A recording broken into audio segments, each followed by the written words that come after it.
요한계시록 아주 쉬워요. 두 번째 시간이거든요. 666 아주 어렵습니까? 정말 이해하기 어려운가요? 아니요. 정말 이해하기 쉽습니다.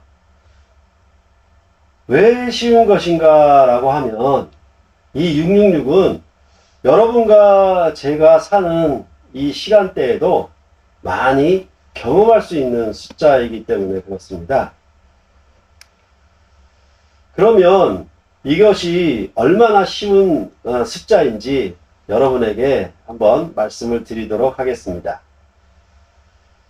먼저 요한계시록 13장 8절에 나오는 666은 사람의 수, 짐승의 수 이렇게 말을 합니다.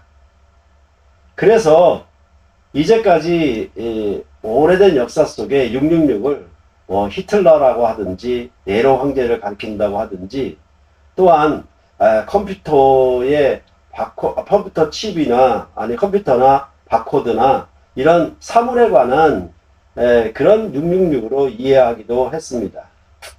이렇게 하는 방법은 전부 문자를 숫자로 만들어서 숫자를 나타낸 방식이었는데 이것을 게마트리아라고 하죠. 그런데 이렇게 인물이나 사물을 게마트리아 방식으로 아는 것보다는 요한계시록의 13장에 나오는 666을 요한계시록 13장이 포함된 요한계시록 12장부터 14장의 문맥을 이해하게 되면 우리는 보다 더 정확하게 이 666에 대해서 이해하실 수가 있을 것입니다. 이 요한계시록 12장부터 14장은요, 하늘의 싸움을 싸우는 교회의 전투 장면을 기록하고 있는 것입니다. 왜 이런 전투 장면이 여기서 기록되는가라고 하면 그것은 요한계시록 11장 15절에서 시작됐어요.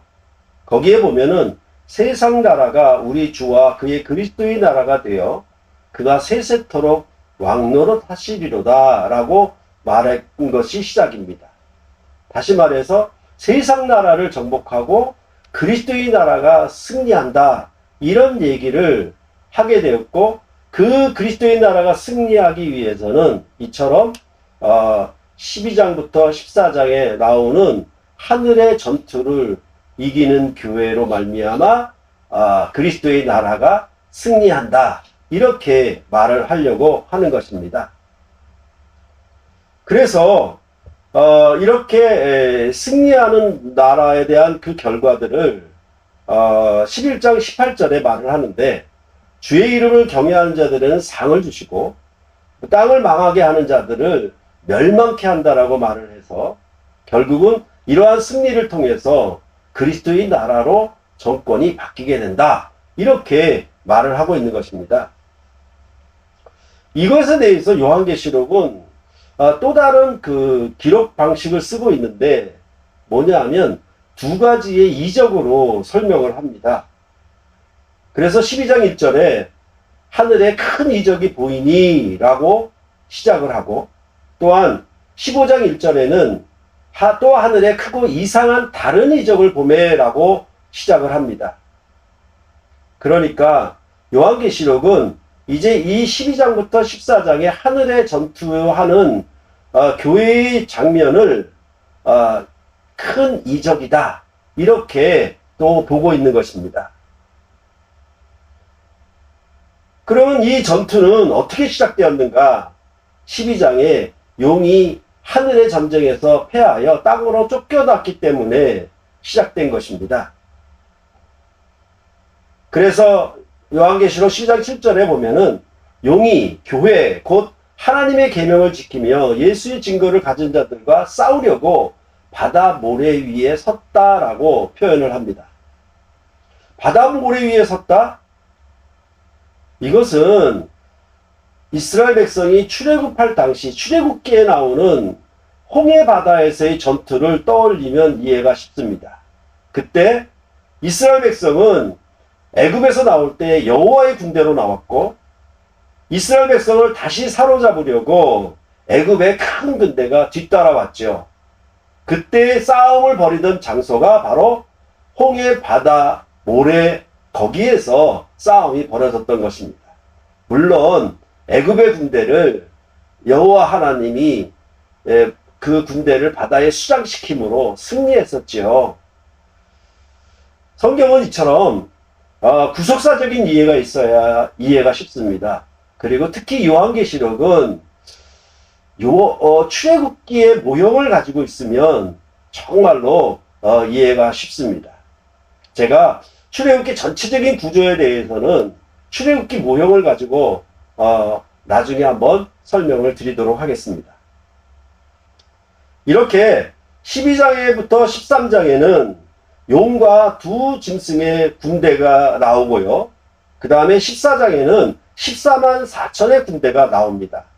그러니까 양쪽 진영이 이렇게 서로 대적하면서 서로 군대들이 맞서 있는 모습이죠. 이것을 13장에서는 짐승의 표를 이마에 받은 자들이다 이렇게 말을 하고, 또한 다른 상대방 진영은 14장에서 어린 양의 이름을 이마에 표를 받은 자들이다 이렇게 또 양쪽 진영을 대조해서 표현을 했습니다. 그럴 때 이 용의 군대는 두 짐승으로 설명을 대표적으로 하고 있습니다. 그 두 짐승 중에 하나는 바다에서 나온 짐승이고 또 다른 하나는 땅에서 나온 짐승입니다. 이 바다에서 나온 짐승은 다니엘서에서 나오는 바다에서 올라온 네 마리의 큰 짐승, 흉악한 흉포한 짐승을 대표하는 그런 모습입니다. 이것은 로마 제국과 같은 정치적인 국가적인 권력을 의미합니다. 또 땅에서 올라온 짐승은요, 첫째 짐승에게 경배하게 하는 일을 한다라고 하는 것을 보니까 이것은 로마 종교의 제사장들과 같은 종교적 권력을 가진 거짓 선지자를 가리키는 것입니다. 그리고 이 짐승의 표를 이마에 받은 자들은 짐승의 우상에게 경배하며 그에게 속한 자들입니다. 바로 이 짐승의 표를 가진 자 외에는 매매를 못하게 한다라고 하니까 이것은 바로 경제적인 권력을 행사하고 있는 것입니다. 그래서 이 표가 짐승의 이름이나 그 이름의 수라고 말을 하고 있는 것입니다.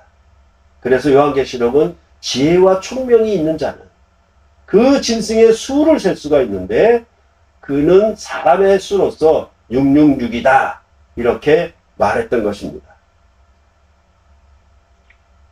그러므로 우리가 요한계시록 13장의 두 짐승에 관한 문맥으로 본다면 이 666은 짐승의 수이며 또한 사람의 수인데, 이는 국가의 정치 권력과 거짓 선지자의 종교적 권력과 그리고 경제적인 권력이 결합된 수로 보는 것이 좋겠습니다. 이런 것을 우리가 예를 들어 설명한다면 우리가 사는 현대에도 우리나라에서도 정경유착을 심심치 않게 보도하거나 또 사건이 일어나는 것을 우리는 경험하고 있습니다. 그러면 왜 이런 정경유착이 일어날까요?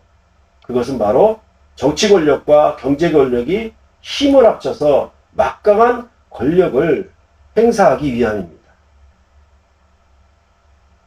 이렇게 국가의 정치 권력과 종교 권력 그리고 경제 권력이 마치 로마의 삼두 체제처럼 666으로 뭉쳐지게 되면 최고의 막강한 권력이 됩니다.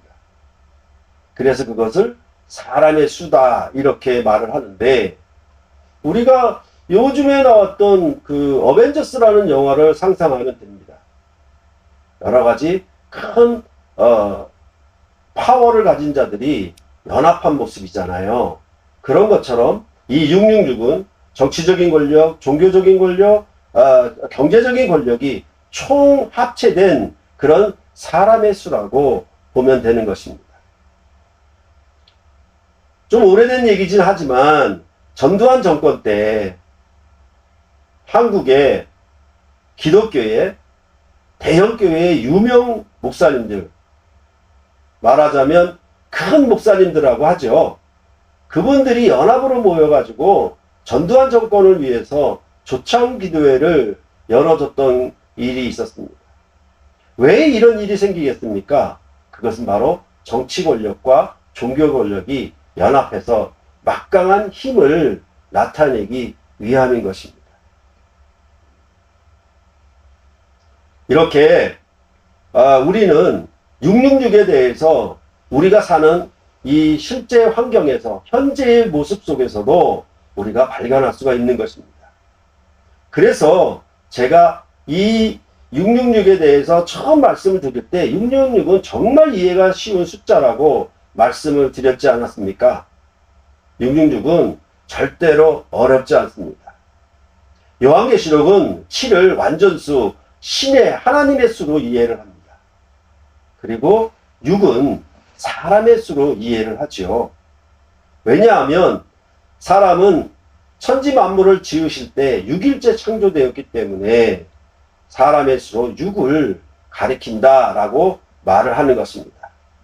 이 사람이 온전한 사람이 되려면 7일 안식일 때 하나님께 경배를 하면은 이 사람은 정말 온전한 사람이 되는데, 만일 안식일 때 경배하지 아니하고 사람의 수로만 남은다면 사람이 자기 권력을 극대화해서 자기를 신으로 우상화시키는 것이기 때문에 이는 하나님의 대적자가 되는 것이고 세상 나라다, 이렇게 요한계시록은 말을 하고 있는 것입니다. 이러한 세 가지 권력의 모습들은 예수님이 세례받으시고 40일 굶주리신 후에 광야에서 마귀의 시험을 받을 때도 역시 똑같이 나타났습니다. 첫 번째 시험은 돌을 떡덩이로 만드는 시험이기 때문에 경제적 권력이죠. 그리고 두 번째 시험은 성전 꼭대기에서 뛰어내리라는 시험이니까 이것은 종교적 시험이었습니다. 그리고 세 번째 시험은 만국을 다 줄 테니까 마귀에게 경배하라는 정치적인 시험이었습니다. 이 세 가지 시험 속에서도 바로 경제권, 종교권, 정치권, 이 권력들이 다 뭉쳐있는 것입니다. 이러한 시험에 예수님은 하나님 아버지의 말씀으로 이겼다.